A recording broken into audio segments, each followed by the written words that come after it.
बिहार की राजनीति करवट ले रही है। भाजपा अपने हिंदुत्व के एजेंडे पर चलेगी। समाजवादी विचारधारा के दो प्रमुख दल अपनी नई राजनीतिक लाइन तय करने में जुट गए हैं। जेडीयू नेता और केंद्रीय मंत्री लल्लन सिंह ने मुसलमानों को लेकर जो बयान दिया है, या उनसे पहले सीतामढ़ी के सांसद देवेश चंद्र ठाकुर ने जो लोकसभा चुनाव के बाद कहा था, उससे जेडीयू की नई राजनीतिक धारा का अंदाज लगता है। दोनों ने बयान सार्वजनिक तौर पर दिया है। नीतीश कुमार खामोश हैं। इससे यही लगता है कि जेडीयू भी आने वाले समय में भाजपा की हिंदुत्व की लाइन पर ही चलेगी। वक्फ बोर्ड संशोधन बिल पर जेडीयू का अब तक जैसा रुख रहा है, उससे भी यही संकेत मिलता है। उपचुनाव में आरजेडी अपनी 2 सीटें नहीं बचा सकी। सहयोगी सीपीआई एमएल को भी तरारी सीट बचाने में आरजेडी मददगार साबित नहीं हुआ।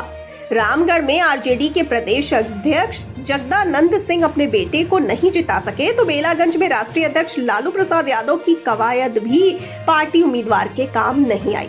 आरजेडी का पारंपरिक मुस्लिम यादव समीकरण और तेजस्वी का बहुजन अगड़ा आधी आबादी और पुअर BAAP कॉन्सेप्ट काम नहीं आया। इससे आरजेडी की चिंता बढ़ गई है।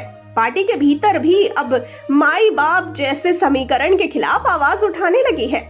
रामगढ़ में अपने बेटे को नहीं जिता पाने वाले जगदानंद सिंह को अध्यक्ष पद से हटाने की भी मांग होने लगी है। आरजेडी के पूर्व MLC आजाद गांधी तो आश्चर्य जताते हैं कि जगदानंद सिंह ने अभी तक प्रदेश अध्यक्ष पद से इस्तीफा क्यों नहीं दिया है। आपको बता दें कि तेजस्वी यादव पर इस बात का दबाव बन रहा है कि अब वे तालमेल की राजनीति से परहेज करें।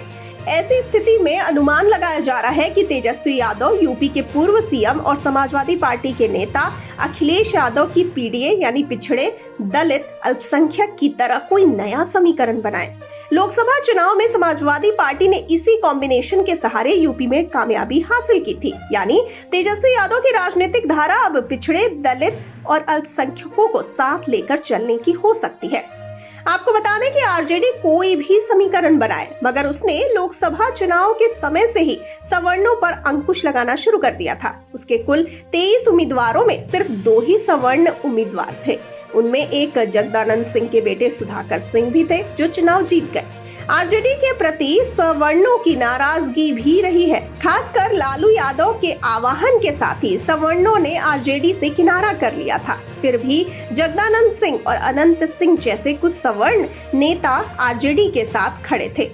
आपको ये भी बता दें कि तेजस्वी अगर पार्टी के पिछड़े अति पिछड़े नेताओं की सलाह मान लेते हैं, तो उन्हें सवर्ण वोटों का मोह त्यागना पड़ेगा। इसके लिए पार्टी में तेजस्वी के करीबी नेताओं का भी जोर है। अगर जगदानंद सिंह से आरजेडी ने इस्तीफा ले लिया, तो ये साफ हो जाएगा कि पार्टी नए समीकरण पर काम कर रही है।